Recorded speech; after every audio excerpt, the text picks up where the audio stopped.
interesting, meditation, all these things coming over from the East in the last 40 years. It's almost like people instinctively knowing we have to start paying attention to our electrical selves, and we need to reserve a little time and space for this type of process. But I'm not sure how much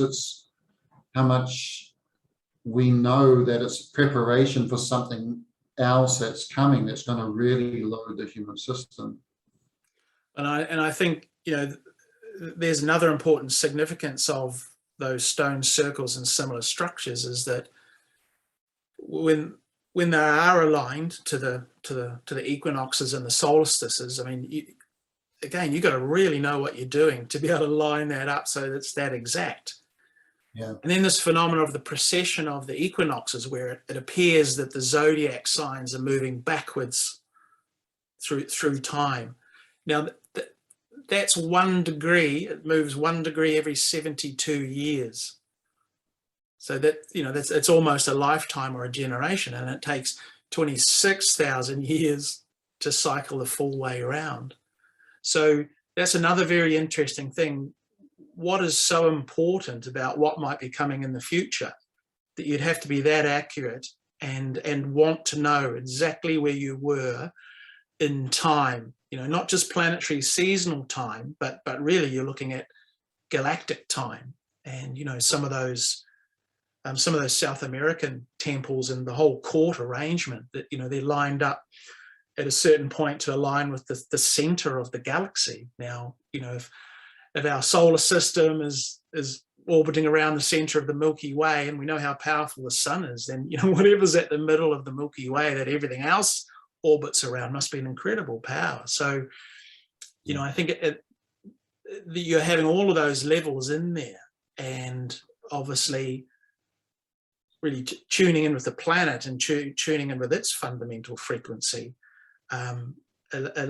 Because it's like playing an instrument in an orchestra. If you're out of tune and everybody else is playing, you're thinking, hey, mate, get in tune, you're ruining the thing. It's this being in tune to be in tune with a greater harmony. It's, I mean, that was a thing in ancient China. And you talk about that period about 5,000 years ago. They had a system where they believed this was so important that humans and society were in tune with the rest of the universe that they would, I'm not sure what the process was they had, but they'd work out what the fundamental note or tone was for that year or that period of time. And they would make a flute out of a pipe, because as you know, that length relates to musical pitch. So whatever the note was they came up with, then the length of that pipe would be used to set the measurements and weights throughout the whole of the country for that period of time. Amazing. And then all orchestras, all musicians would have to retune their instruments to the great note, so that anybody playing anything anywhere in China, that they would all be on that tune. And it was the idea, they thought that vibrations and frequencies was so important, because it was really how the whole universe worked, that music was really like a vibrational chemistry, and that it would either be enhancing to society as a whole or have the opposite effect. So, this is a lost art and a lost technology now, but they actually once did this, where it was so important. It tuned in a whole nation to the frequency and the note of that year, because it changes, it varies.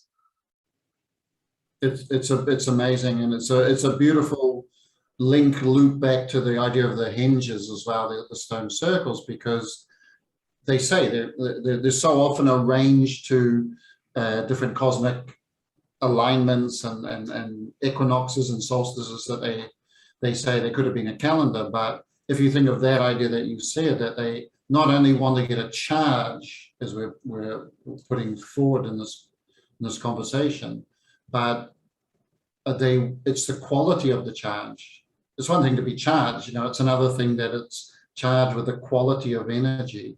And the idea of that quality being something that's passing through the universe, passing through the galaxy, passing from the stars, is an incredible idea. When you think about the modern city that's just buzzing about with its own kind of, we've created our own little universe And meanwhile, these finer frequencies are still permeating. And it's not a static thing. We know the planet's flying through space along with the solar system. So there's new energies arriving. There's new forces arriving. It's not a rehash situation. No. No two Mondays are the same.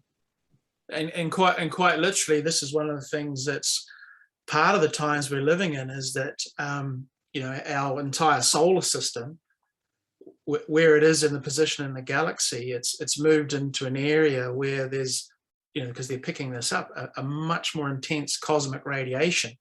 You know, without the magnetic field and the Van Allen belts of the planet, we'd be fried just by normal cosmic radiation. But what they're saying is that such is the intensity of this new energy the solar system is moving into, that it's affecting the whole solar system. So like on Jupiter, they're having auroras like we have on Earth in the North and the South Poles. It's never been seen before. And that only happens because it's being energized with a greater energy than it normally is.